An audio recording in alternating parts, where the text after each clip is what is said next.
In this video, we'll be looking at a cloud ice cream cone.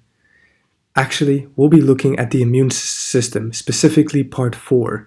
In this part, we're going to be looking at adaptive, acquired, or specific immunity. They're all the same names. They all mean the exact same thing.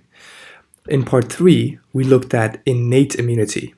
And to refresh your memory, what happens in innate immunity is very, very simple. What happens is a pathogen somehow goes through your skin or wherever into your bloodstream. And in order to fight off this bad thing, this pathogen, macrophages engulf them, eat them up, and then destroy them. But sometimes, so that's innate immunity, but sometimes in innate immunity, this can't happen because these pathogens are extremely clever and they avoid the macrophage. They avoid being killed. And when that happens, we need adaptive immunity, or this kind of, any of these names, immunity. Okay? So that's when the adaptive immunity happens when the innate immunity or non-specific immunity fails because the pathogen is too clever. Okay, so what's happening in this picture? In this picture we can see this is a blood vessel. So this is some of the important cells you'll find in the blood vessel. And this right here is any place besides the blood vessel in your body, because these pathogens can be in your blood vessels, but they can also be outside your blood vessels, in your muscles or any kind of other tissue, any kind of other part in your body that they want to destroy or harm, okay? So we'll be using this space to explain the whole process because there's a lot more space than this small vessel, okay? But just bear in mind, it can also happen in a vessel. It doesn't just happen outside the vessels. Okay, let's introduce some of the important cells, just so everything is clear. So in the adaptive immunity, there's various cells going on. I want you to make sure you understand them. So let's first look at what these are. These two are pathogens. Okay, pathogens is any kind of bad molecule entering your body that you want to get rid of, right? So here we can see it's this one and this one. We also got red blood cells. These don't matter. They just carry oxygen to make sure your cells can survive, your body can survive. They don't play a specific role in adaptive immunity. They're just always there, carrying your oxygen for you. So these two. Then we also got leukocytes. So leukocytes is a broad name. It doesn't refer to any specific kind of cells. It just means white blood cell, because leuko means white and cyte means cell. And here erythro means red and cyte means cell. So this is a red blood cell, whereas there's a broad class of cells called white blood cells. Okay, and they can be divided into many types of cell, including the macrophage, which we saw here, which plays a massive role in innate immunity. But there's also other kinds of leukocytes, for example, a lymphocyte that looks vaguely like this, and they play a really big role in adaptive immunity. That's what we're talking about today. There are also other kinds of leukocytes, but they're not important for you right now. Okay, so don't worry about these, we'll get to these soon.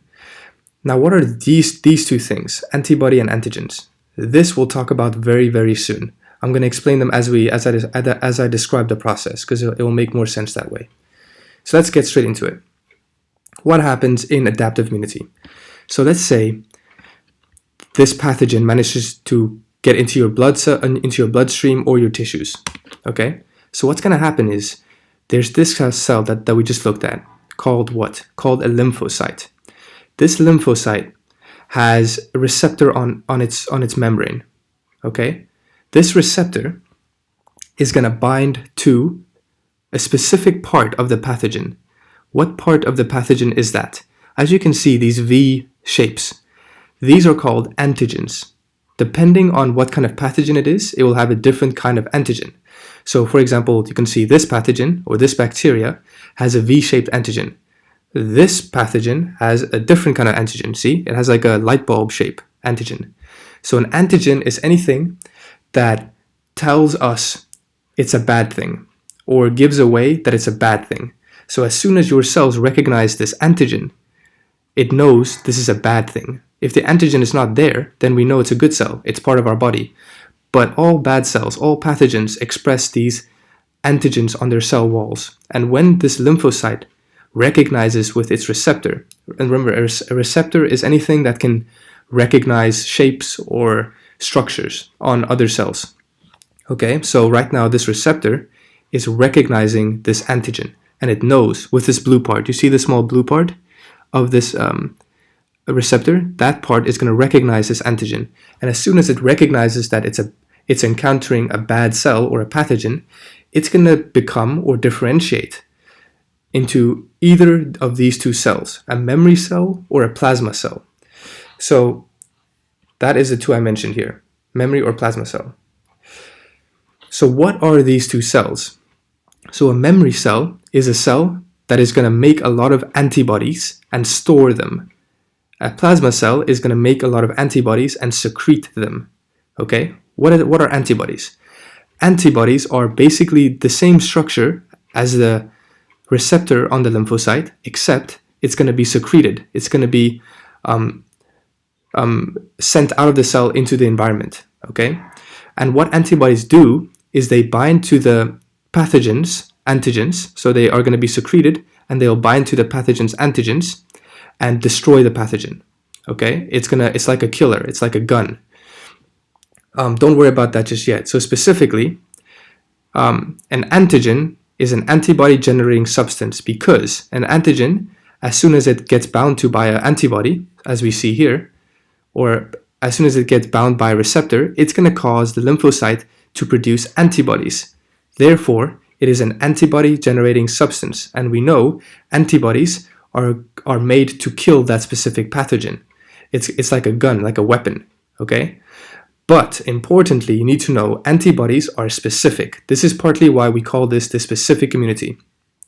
What do I mean by specific? Specific means that this antibody is going to be made to only be able to destroy this specific kind of pathogen. So for example, when this happens, this process, it binds to this antigen and it makes all these antibodies. So the plasma cells will secrete all these antibodies. And the memory cell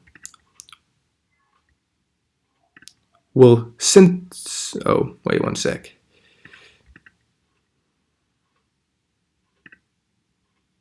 The memory cell will synthesize all these antibodies but keep them inside.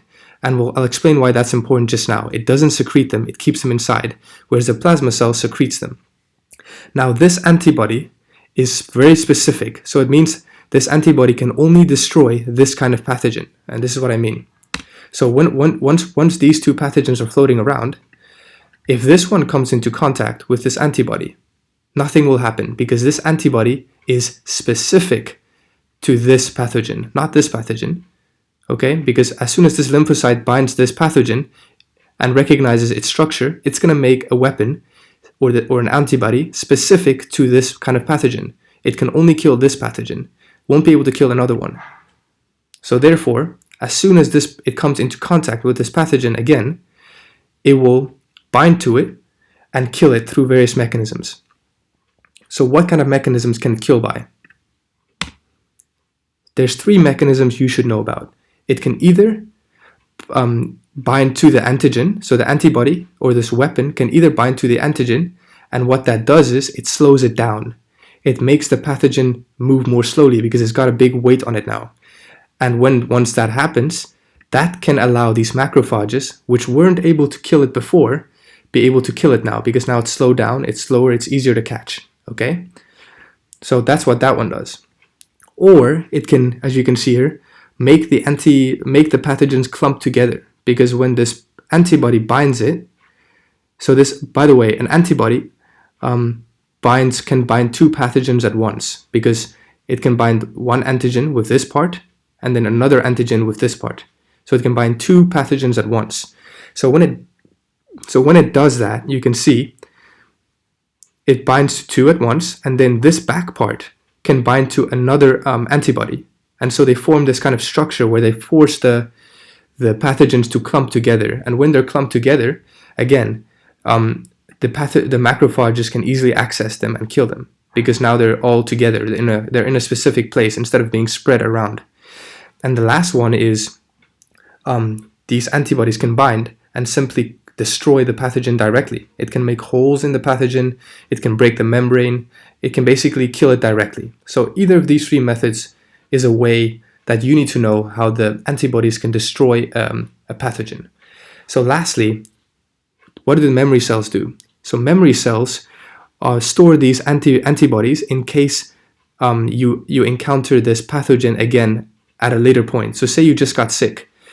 Your body will do both of these things. It will make some plasma cells to secrete antibodies and kill the pathogen, but it will also make memory cells in case when you become healthy again, so you're not sick anymore. In case when that happens, you get sick again, so you get infected again by this bacteria. This time, you won't get sick because you have these memory cells that can directly destroy them already, because they stored all these antibodies in case you get infected again. Okay, so the memory cells, like the word says, remembers this pathogen. So next time it gets encountered, it can kill it directly.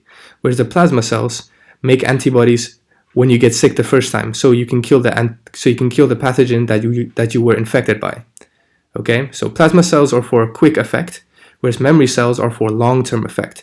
They will kill it. They will kill that pathogen once you get infected again.